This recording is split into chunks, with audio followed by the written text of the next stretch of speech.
Hey, it's Megan Buer, and if you have been following me on Instagram or Facebook, you saw that I put out a post yesterday about comparing the wellness industry to religion and how the wellness industry is truly just religion in yoga pants.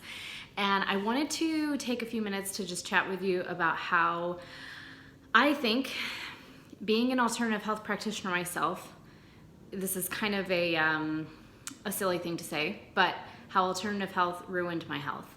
And I just want to start the conversation here. I'm going to be talking about this a lot, and I wanted to start the conversation by saying there are so many good things about the wellness culture, about alternative health. I still do a lot of those things. I'm still do my energy work, and I use my essential oils, and I take my supplements, and I am naturally drawn to real food, things like that. But I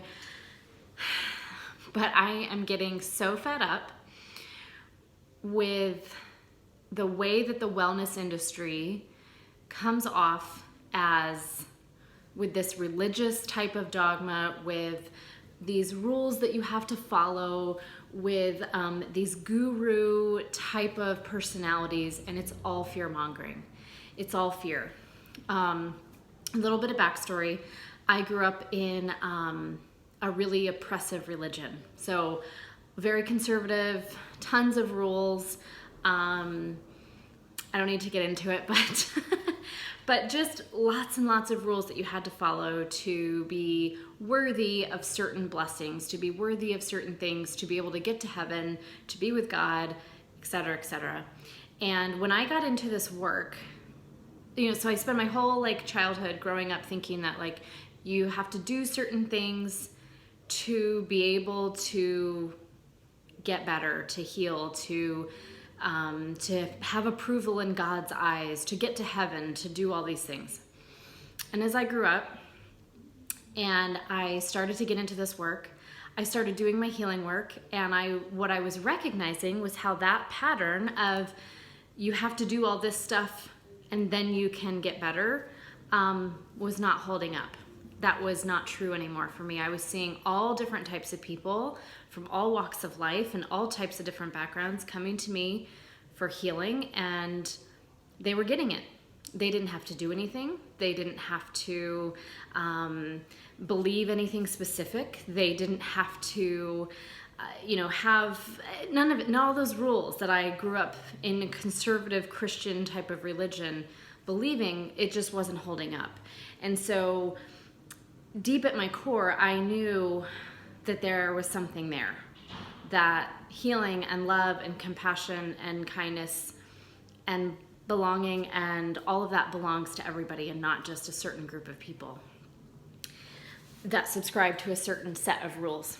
And so as I was leaving religion, what I did was I started gravitating towards alternative health.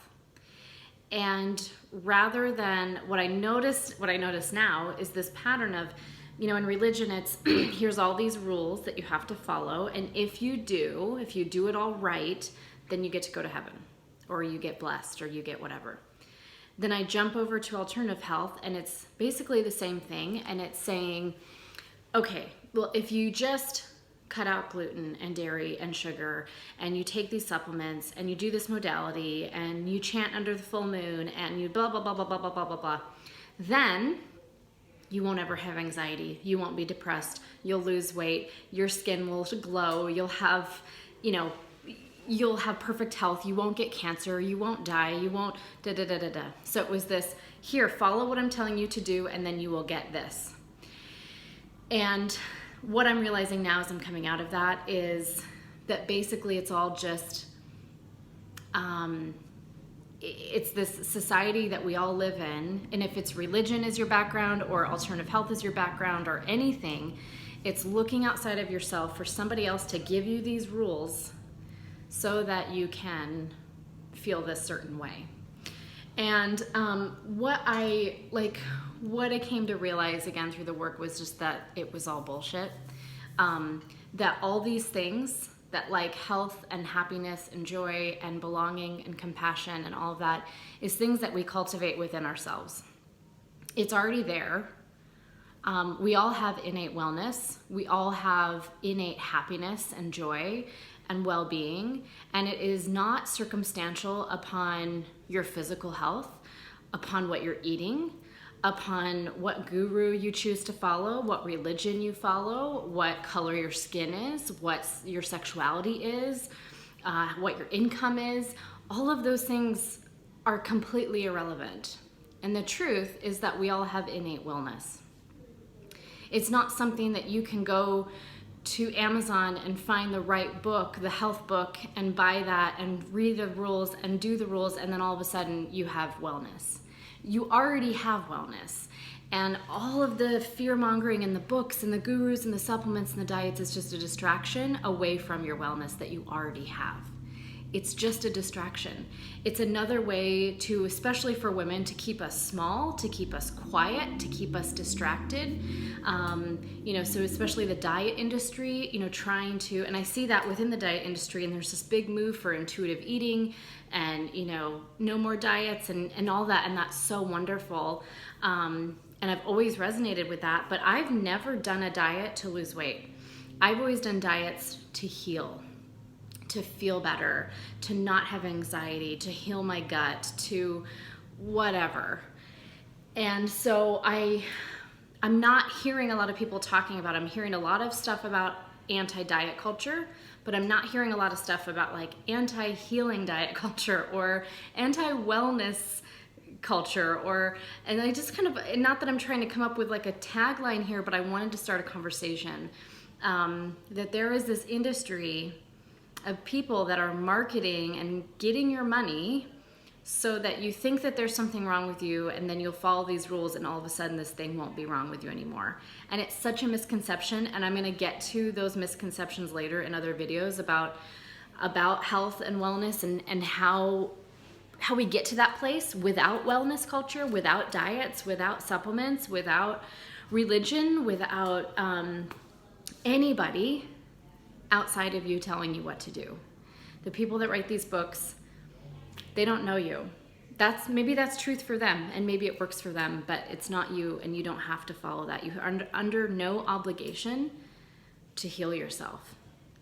Because when you're trying to heal yourself, what that's saying is the way you are right now is not okay. That there is something wrong with you, and that we need to fix it so that you're better. And what I'm saying is that you don't have to get better because there's nothing wrong. So coming to kind of wrap this up, coming back full circle to how alternative health wrecked my health, let me just give you a very quick little story and see if you resonate with this. This was me. My wellness journey started my son's 13, so 13-ish years ago, 12 years ago, I guess. We saw a naturopath who we still go to naturopaths. I have nothing against that. I think it's wonderful and amazing. We went to this naturopath for my son, and she started telling us, cut this out of your diet, cut that out of your diet, all these things I couldn't do, take all these supplements, read these books, this is how your son's gonna get better. And I internalized that as something is wrong, and now it's my job to fix. And so I started digging and digging and digging and researching and reading and spending money and jumping from doctor to doctor to healer and different modalities and books and doing the GAPS diet and making broth and making sauerkraut and going vegan and then going paleo and then, I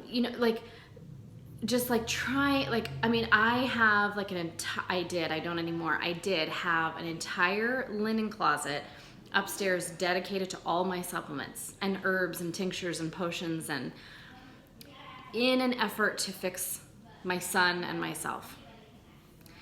And I started to become obsessed, and I started to become very scared of the world. I was scared about every food that passed my lips and my kids' lips.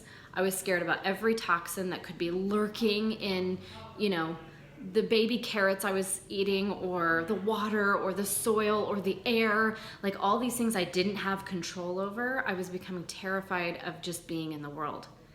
And so for me, it was this double whammy of like growing up in a religion that used to tell me point blank, you're in the world, but you're not of the world. So basically you're here, but don't like really be here because it's kind of a scary place. And then vice versa, then like moving to alternative health where they're telling me the same thing of like, you know, these toxins and everything are just lurking out in the wild. Like, you know, you can't leave your house without, you know, getting exposed to something. And so I'm terrified. I become this terrified young mom at home, like to feed my kids, to go out, to pump my gas because of the, you know, germs and toxins on the, like the handle. I mean, just the most ridiculous stuff. And it just snowballed and snowballed and snowballed from there. And I became obsessed and stressed and isolated and lonely and confused and just desperately searching for the thing, the magic pill that would make all this go away, that would make me feel better.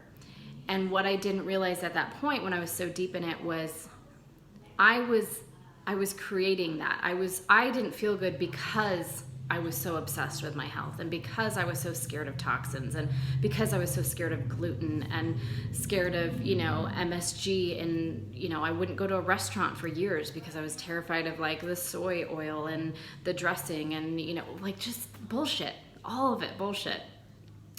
And so I didn't realize that it was the alternative health, the fear mongering specifically in the alternative health community, that was actually creating all of my symptoms and creating my health decline. And I can't tell you how many women and clients I've talked to who have said, I am worse now, I'm heavier, I'm unhappy, my health has declined all since I started, you know, going down this road of fixing myself with food or healing my gut or, you know, becoming clean and doing cleanses. And just the mental confusion is enough to like send a person to a psych ward. So this is where I'm going to start. I'm going to be talking a lot more about this here. This has been bubbling in my body for so long, and I can't wait to talk about it and start a conversation. I want to talk about toxic wellness culture, the fear mongering, the just diet culture, you know, like how women's bodies are constantly being picked apart by society and saying that it's not okay and you need to lose weight and you need to do this. And it's like, I want to talk about all that. I want to talk about body positivity. I want to talk about orthorexia and how rampant that is and how unfortunately normal that is at this point for anybody who is concerned about their health. And I just want to expose a lot of it. I want to start a conversation and see, you know, is this your experience? Do you know somebody who's experienced this? And let's just start talking, because nobody's talking about this. And I've just got to. So that's it for today. And well, I'll be in touch soon.